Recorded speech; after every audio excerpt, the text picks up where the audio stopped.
segunda parte vamos a revisar el lenguaje Python como tal. Primero veremos los fundamentos del lenguaje, posteriormente el uso de funciones, módulos y paquetes dentro del mismo, luego las operaciones de entrada y salida más comunes y finalmente una revisión de la programación orientada a objetos. Python es un lenguaje como muchos de lo que ya conocemos, es muy parecido al C, C++, es también similar a Java, así que no es tan complicado familiarizarse con su sintaxis y su forma de implementar programas. Un programa escrito en Python es interpretado en el sentido de que no se compila o convierte al código de máquina del procesador que se emplee. En realidad lo que ocurre es algo similar a Java, es decir, el código fuente se transforma en una representación de bajo nivel que corresponde a la máquina virtual de Python, con el propósito de que sea portable entre plataformas distintas. Un programa está compuesto por objetos de distintos tipos o clases que interactúan entre sí. Los tipos de objetos más elementales son similares a los que encontramos en otros lenguajes, por ejemplo los tipos numéricos, los cuales pueden ser entero, flotante o complejo. Tenemos el tipo string, que representa a una cadena de caracteres. También tenemos otros tipos básicos, como por ejemplo booleano, verdadero o falso, el tipo type, que representa a un tipo, y el tipo none, que básicamente significa que no pertenece a ningún tipo en particular. Luego tenemos conjuntos de elementos que corresponden al tipo lista, un conjunto de elementos pero que están indexados utilizando una secuencia de números enteros que inicia en 0. Luego tenemos los diccionarios. El tipo diccionario es en realidad una lista, pero el índice lo define el implementador. Yo puedo poner el índice que desee. Luego tenemos las tuplas. Siguen siendo listas, pero con la particularidad de que yo no puedo alterar sus elementos. Es una lista inmutable. Tenemos el tipo conjunto. Un objeto que corresponde al tipo set, en inglés, es nuevamente un arreglo de elementos donde estos elementos no son accesibles por un índice, pero se puede realizar sobre este objeto de tipo set operaciones similares a las que encontramos en la teoría de conjuntos, es decir, uniones, intersecciones, etc. Luego tenemos el tipo archivo, que se utiliza para representar a un archivo que está siendo procesado dentro del programa.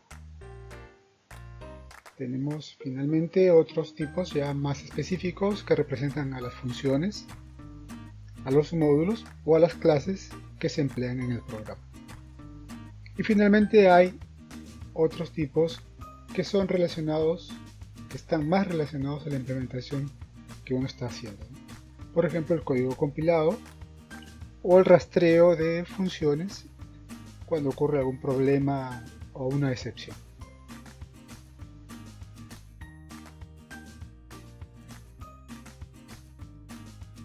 Entrando un poco más en detalle sobre los tipos numéricos, el intérprete en Python procesa de manera inmediata todas las expresiones que uno realiza. Suma, resta, multiplicación, división. Funcionan exactamente igual que en cualquier otro lenguaje de programación. Y los paréntesis sirven para agrupar expresiones. Los números enteros, por ejemplo 2, 4, 8, 15, etc., son del tipo int. Y los números que tienen alguna parte fraccionaria, por ejemplo 5.0, 7.8, etc., son del tipo float. La operación de división siempre te devuelve como resultado un número de tipo float. Para una división entera, donde voy a descartar la parte fraccionaria, se utiliza el operador /. Si se desea obtener el residuo, el operador es porcentaje. El operador ** sirve para calcular la potencia. Y la función deepMode devuelve el cociente y el residuo simultáneamente en una tupla. Es posible realizar conversiones entre tipos numéricos, por ejemplo de entero flotante, de flotante a cadena, etc. Pero estas conversiones no son automáticas, se tienen que emplear métodos específicos para ello. Si me interesa o nos interesa convertir un número a entero, la función es int. Para convertir un número arbitrario a flotante se utiliza la función float. La conversión a cadena de texto también es posible, para lo cual se emplea format. Hay que tener presente que un número se considera flotante si es que tiene un punto decimal, así este punto sea un sufijo. Con relación a las cadenas, se pueden insertar utilizando comillas simples o dobles. También es posible utilizar comillas triples, con lo cual esta cadena de texto se puede extender a lo largo de múltiples líneas. Igualmente hay que considerar que se puede emplear el símbolo /n para los saltos de línea, /t para las revoluciones, etc. Muy similar al lenguaje C. Y para insertar cadenas de texto que contengan caracteres de escape, se debe poner un prefijo, en este caso la letra R, y luego el texto que sea de interés.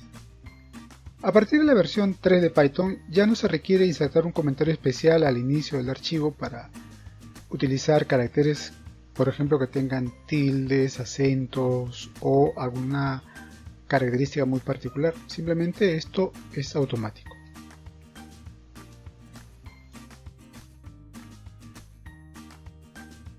Se pueden realizar diversas operaciones sobre las cadenas, por ejemplo extraer una porción de ellas, para lo cual disponemos de la función string, str. Esta función acepta dos parámetros, el índice de inicio y el índice final, teniendo en consideración que los índices empiezan siempre en 0. También podría ser un índice negativo, en cuyo caso lo que vamos a hacer es contar desde el extremo final. Si me interesa conocer la longitud de una cadena, está la función len. Si quiero concatenar cadenas, utilizo el operador suma, y si quiero repetir una cadena cierta cantidad de veces, utilizo el operador de multiplicación asterisco. Vamos a ver ahora unos tipos particulares denominados de secuencias.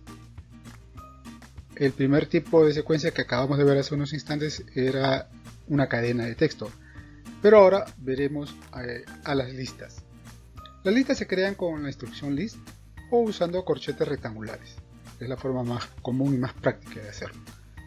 Ahora, sobre las listas se pueden hacer diversas operaciones, por ejemplo, contar sus elementos o extraer algunos de ellos, modificar su contenido o parte del contenido de una lista, unir listas, etc. En realidad es muy simple el concepto de listas.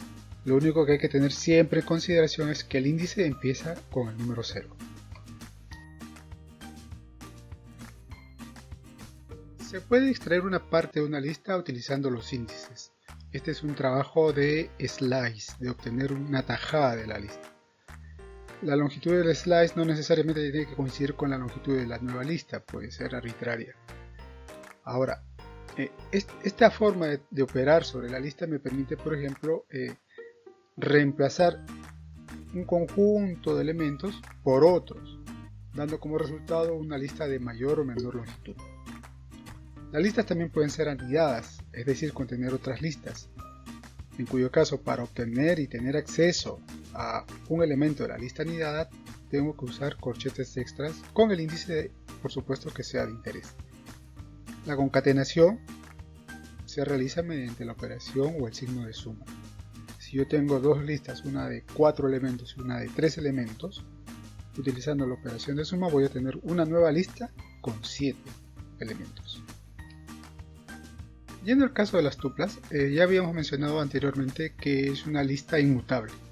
En pocas palabras, que el contenido de esta tupla no puede ser cambiado, o no se le pueden añadir o retirar, ni siquiera eliminar elementos de la misma. ¿Qué se diferencia en cuanto a la sintaxis? Que en vez de usar corchetes rectangulares usamos paréntesis. Y el resto es similar al caso anterior que hemos visto. Las tuplas también pueden ser anidadas. Una tupla puede contener otra tupla, y también para acceder a los elementos pues utilizaré corchetes rectangulares para los índices. Ahora bien, una lista puede también contener tuplas, en cuyo caso es posible retirar de la lista a la tupla y ponerle otro elemento, pero el contenido en sí de la tuple no puede ser alterado. Los diccionarios en Python son tipos de secuencias bastante interesantes. Básicamente se tratan de listas con llaves o keys y se encuentran en otros lenguajes también como hash tables o listas asociativas. Un diccionario en realidad es una lista no ordenada de pares, donde cada par tiene este formato: nombre, valor, llave, valor. La definición es desde el punto de vista sintáctico usando corchetes convencionales y luego dentro de estos corchetes colocar cada uno de estos pares para su construcción. Si uno quiere acceder a un elemento del diccionario, lo que tiene que hacer es poner el nombre del diccionario y la llave en particular que se está buscando. Por lo demás es exactamente similar a una lista. Se pueden añadir elementos, retirar elementos. Podemos también hacer la operación de obtener todas las claves o las llaves del diccionario y colocarlas en una lista, o solamente obtener los valores, o ver si es que una llave existe o no. Tratando de no ser muy exhaustivo en algunas construcciones que también aparecen en otros lenguajes, vamos a ver el control de flujo en Python. No hay una gran novedad respecto a otros lenguajes. Tenemos la construcción if, el if, else, los bucles for, while, o break para salir de un bucle, o continue para continuar la siguiente iteración, o pass. Por ejemplo, tenemos el caso de if, ¿no? Si if x es menor que 2, entonces hago algo. Caso contrario, si x es igual a 0, hago otra cosa. Si es igual a 1, procedo a imprimir probablemente otro texto. Y else, en caso que ninguna de las condiciones anteriores haya sido cumplida, pues hacer otra cosa. Lo mismo con for. Lo que tenemos es simplemente un bucle donde for coloco una variable x igual a tanto. Si la variable está en un conjunto de elementos, dentro de un conjunto de elementos por cada iteración, pues hago algo, por ejemplo imprimir, y si quiero salir del bucle, pues con un break. While no tiene tampoco mayor diferencia con respecto a otros lenguajes. Mientras que el valor cumpla con cierta condición, haces algo. Vuelvo a repetir, no se trata de ser muy extenso en la explicación de estas funcionalidades del lenguaje. No obstante, tenemos que hacer hincapié en que hay una gran cantidad de funciones incorporadas dentro del lenguaje, no en una biblioteca externa o estándar, sino el mismo lenguaje tiene un conjunto de funciones ya predefinidas que necesariamente tendríamos que revisar. No todas las vamos a usar, ¿verdad? Es cierto, pero sí saber que existen algunas funciones que nos van a ser de interés y de utilidad en algún momento. El control de flujo puede ser aplicado a objetos de tipo secuencial. Por ejemplo, se puede definir una lista y luego, usando la sentencia for, evaluar o procesar cada elemento de esta lista. En el ejemplo que tenemos en esta presentación, for x in mi lista, imprimo el valor de x. También podemos hacer una iteración a través de los índices, en cuyo caso, por ejemplo, diríamos, ¿no? For i, b, y el índice y b el valor en la enumeración de una lista, pues procedo a realizar algún trabajo. Igualmente en un diccionario se puede iterar en función a las llaves, a los keys, y por cada key realizar cierta tarea. Desde el punto de vista práctico, uno debe de decidir cómo va a trabajar. En mi caso personal prefiero un estilo convencional o clásico, utilizando para ello la ventana de comandos de Windows. En esta ventana puedo ver los distintos environments que he creado previamente y decidir cuál de ellos emplear. Por ejemplo, supongamos que yo voy a experimentar con Python 3.9. Por lo tanto, busco ese entorno, lo activo y empiezo a trabajar en él.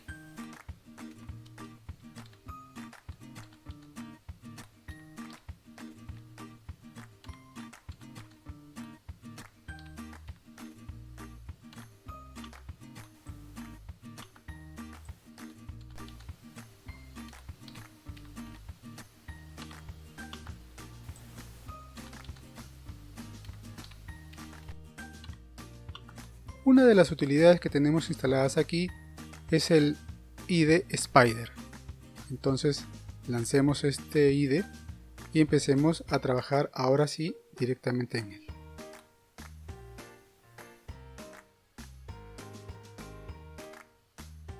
Tratándose de la versión 3.9, una de las más recientes, no todos los paquetes son compatibles en su integridad, así que cualquier mensaje o alerta que pueda aparecer, por este momento lo vamos a dejar pasar por alto. Lo importante es que tengamos que elegir cómo queremos trabajar. En este caso, bueno, lanzamos Spider. Esperemos un momento.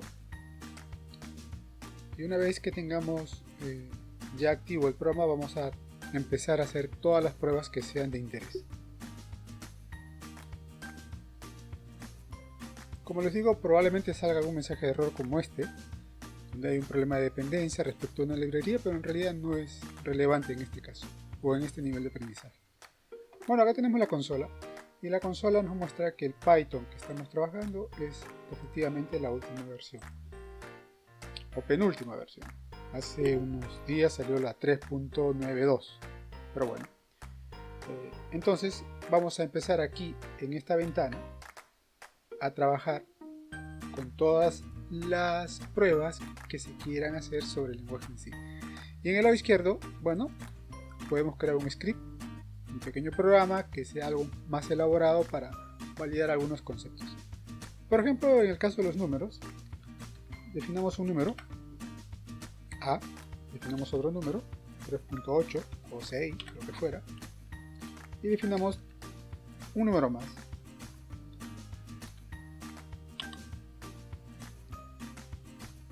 Uno de los primeros aspectos que nos conviene y nos interesa saber es que todos los objetos que tengamos nosotros a disposición pues pertenecen a un tipo.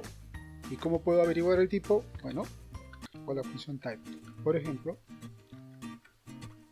me informa que el tipo de la variable A es entero. Del objeto A en realidad es entero. Y podría probar preguntando cuál es el tipo de B, flotante. Y el tipo de la variable Z es de tipo complejo. Definamos una cadena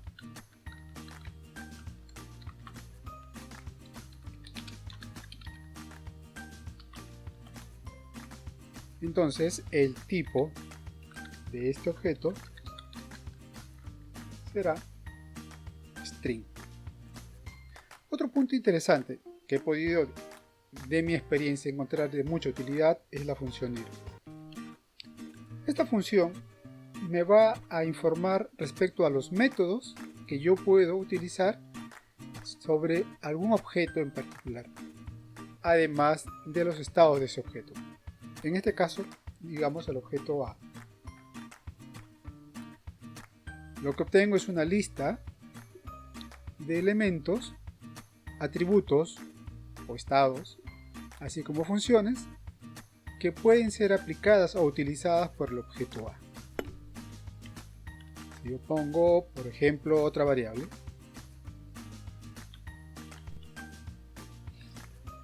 me mostrará las funciones o los métodos que puedo utilizar sobre el objeto cadena. Y de esta manera podría experimentar muchas cosas. Por ejemplo, allí puedo notar que existe la función lower y la función upper. Lower y la función upper.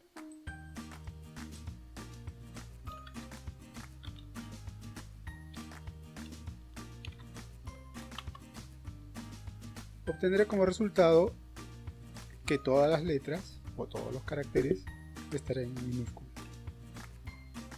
Puedo seguir probando.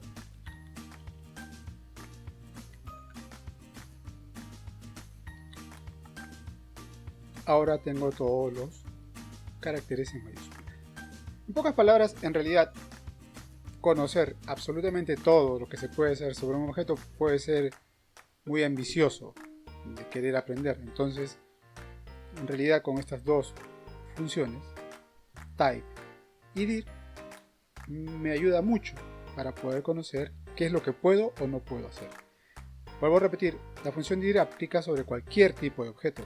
Este objeto puede ser un objeto simple, puede ser una cosa muy compleja como una clase, por ejemplo. Digamos que yo voy a utilizar una biblioteca.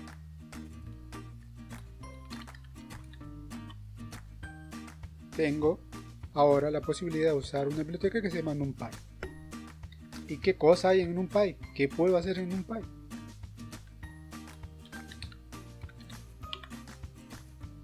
Bueno, me va a mostrar entonces esta función dir todos los métodos, clases, etcétera, que están disponibles en NumPy.